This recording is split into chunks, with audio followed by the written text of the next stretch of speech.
Welcome to Across the Horizon, a bookcast born from memory, melody, and the quiet courage to love beyond endings.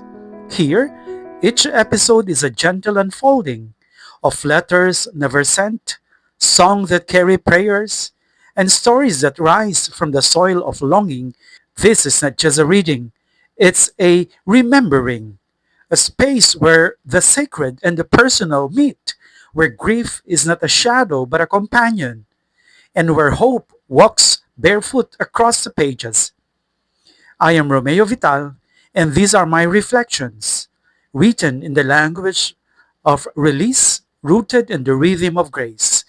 Whether you are here to listen, to feel, or simply to rest, may this journey across the horizon bring you closer to what matters most. Chapter 7. Love that Walks Beside. In the quiet spaces between Ilian's service and Ruvian's solitude, something profound began to unfold within him. The realization that love, when it is not grasped or claimed, becomes a sanctuary. It does not demand to be seen, yet it illuminates everything it touches. Ilian never sought recognition. His acts of generosity were quiet, deliberate, and deeply personal. But Ruvian saw them not just the outcomes, but the intention behind each gesture.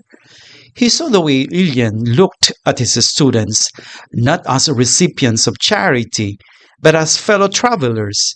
He saw the way Ilian honored the memory of his two siblings, not with sorrow, but with action. He saw the way Ilian kept his promise to God, not out of obligation, but out of love. And in those moments, Ruvian's heart expanded. Their bond was never defined by proximity. It was shaped by presence, the kind that listens without needing to speak, that holds space without needing to fill it.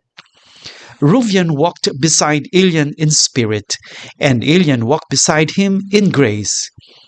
They were two souls moving in rhythm, each carrying the other in quiet reverence.